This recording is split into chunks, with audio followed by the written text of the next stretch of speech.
The Times Velshara's Dignity Times had been drifting for 11 days. Crew manifest, 43. Survivors, 29. Functional life support, failing. The recycler had blown on day 3, the backup on day 6, and the last of their emergency oxygen canisters had run out somewhere around day 9. Now the air tasted like copper and fear, and the stars outside the viewports looked less like navigation points and less like hope with every passing hour.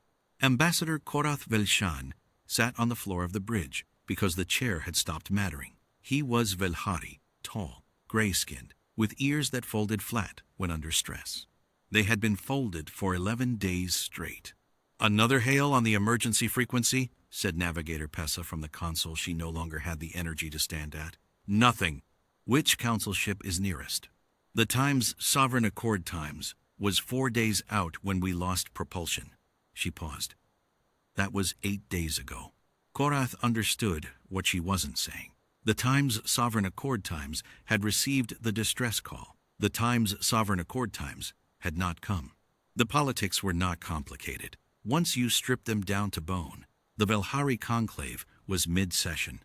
Ambassador Korath was known to oppose Director Marev's expansion proposal, a proposal that would pass easily if Korath was not there to argue against it. The vote was in 9 days. 43 crew, 29 alive, and the one ship close enough to help had simply chosen not to. "Try again," Korath said quietly. "Ambassador, try again." Pessa tried again. Static answered. Lieutenant Commander Seo Yuna was eating reconstituted noodles when the Times HSWS Unbroken Meridians Times passive array caught the signal. She set the noodles down, slowly. The signal was old, 11 days old, which meant it had bounced off 3 relay points and arrived half-corrupted. The translation matrix needed 4 attempts to reconstruct the original. But when it did, the details came through clearly enough. A Velhari diplomatic vessel, drive failure, position given, personnel aboard. She cross-referenced with fleet movements. No Velhari response ships logged anywhere near the coordinates. She ran the query again and got the same answer. Then she ran the political query standard protocol for any rescue involving a foreign dignitary, and that was when her jaw tightened. "Helm," she said, standing up from her chair, noodles forgotten. "New course. I'm sending you coordinates." "That's deep inside Velhari neutral space, ma'am." "Yes. We don't have transit authorization. We have a distress signal that's 11 days old."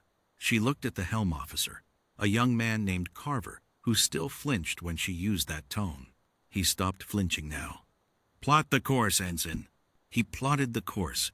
Seo walked to the communications bay. "Open a channel to Fleet Admiral Cho's office.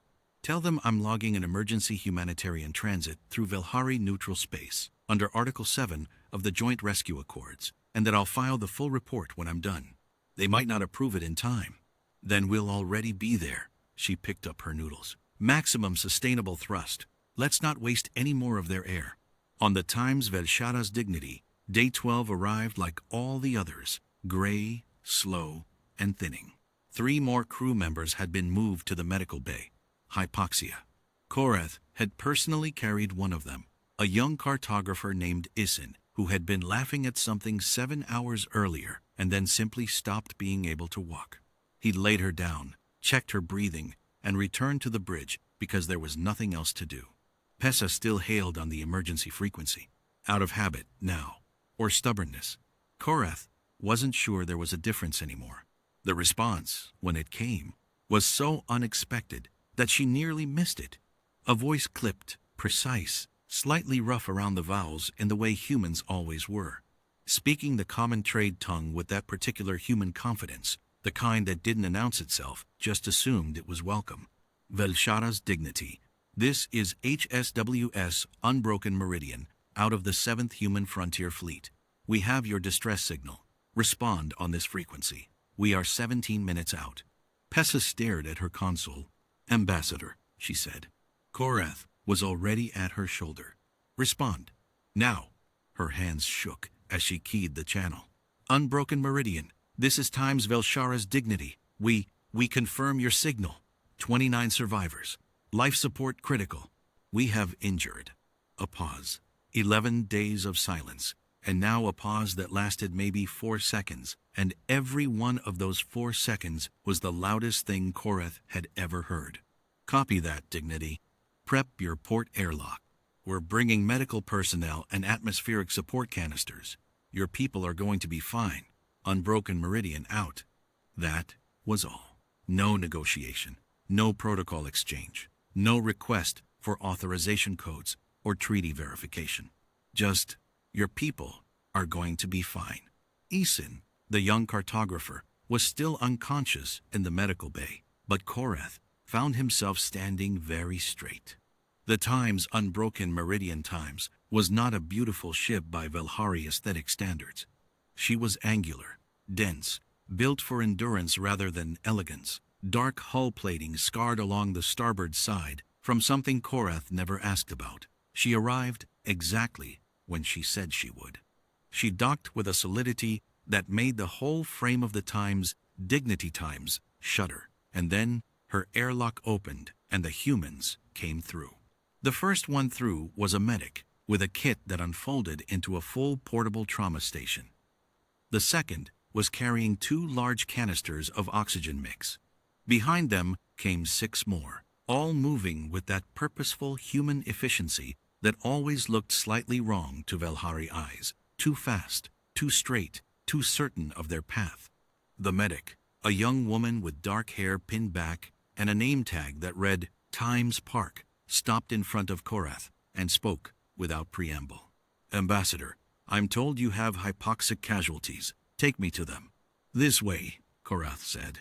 He led her at a pace she set, and she set it fast. Behind him, he heard the canisters being cracked open and the sweet mechanical hiss of fresh air flooding the corridor.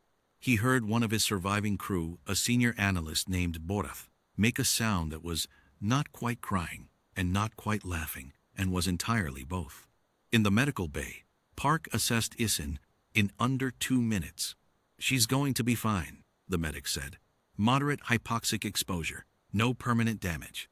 I want her on supplemental oxygen for 6 hours, and then she'll be walking." She was already moving to the next patient. "Who's been managing triage?" "Our ship's physician," Korath said. "She did not survive day 8.